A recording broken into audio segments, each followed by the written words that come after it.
Politics isn't fair. That's something you have to learn when you get into politics, especially if you get into it professionally. And one way you learn it is when you see things happen to politicians who you like that can ruin their careers, that other politicians have gotten away with the same thing or been treated differently on the same thing. And I first saw that in 1988 when Gary Hart, as a presidential candidate, was taken down by his affair that he was caught having. And that was after generations of politicians never even being questioned about things like that. And that's when I first realized, well, it's not fair. It doesn't matter that it never happened to anyone before Gary Hart. And then we've seen things happen over the years to other people. Senator Bob Packwood, for example, basically almost expelled from the Senate, had to resign over a series of sexual harassment accusations that senators had been getting away with since the Senate was invented. He was the first one to be faced with something like that, because politics isn't fair in the sense that it isn't consistent. And what happens to one is not necessarily what happens to another.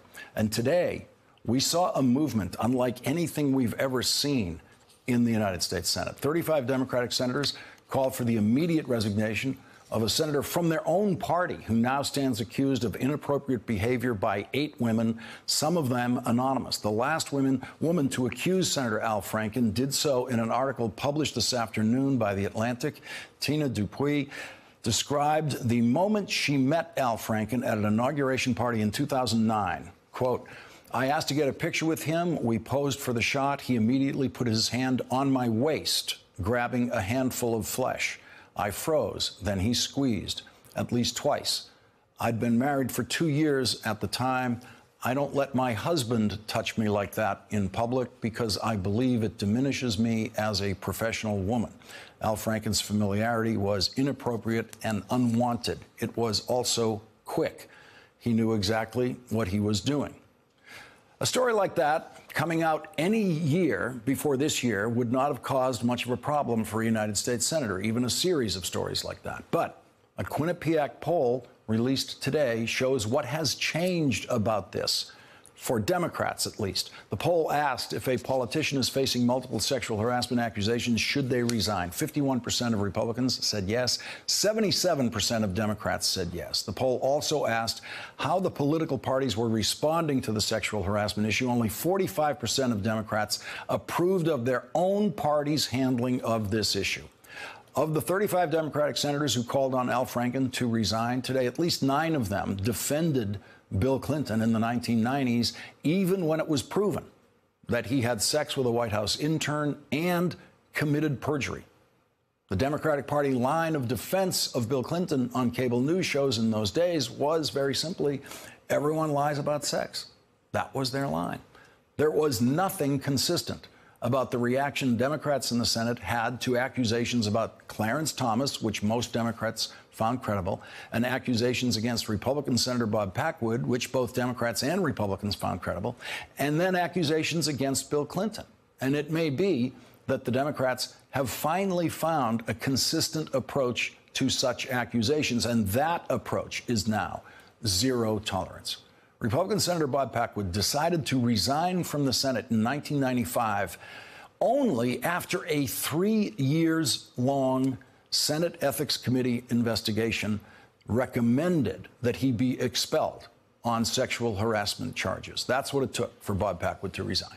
A majority of the Democrats in the Senate no longer think that an ethics committee investigation is necessary, not even for some accusations that are not proven. Senator Al Franken categorically denied an accusation made by an anonymous woman who says that she believes he attempted to forcibly kiss her 11 years ago, a kiss that she was able to avoid.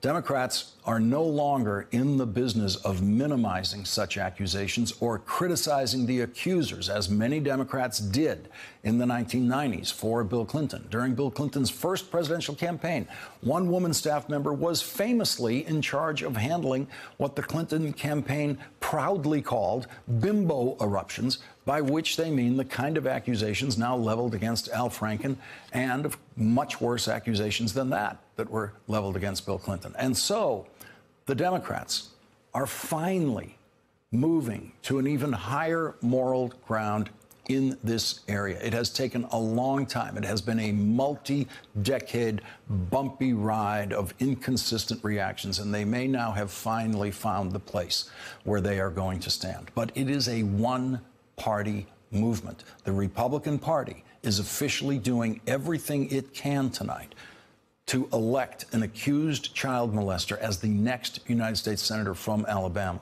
In her article today, Tina Dupuis says, "I'm also no longer defending Bill Clinton. I'm ashamed I ever did." How many professional Republicans who supported the presidential campaign of Donald Trump after he was caught on the Access Hollywood video bragging about his preferred method of sexual assault, how many of those Republicans will ever say, "I'm ashamed I ever did that"? We live with the absolute certainty that Donald Trump's endorsement and support for Roy Moore for Senate is something that could never be derailed by any accusation from any woman or girl or child against Roy Moore. The only thing that could make Donald Trump ashamed of endorsing Roy Moore is if Roy Moore loses.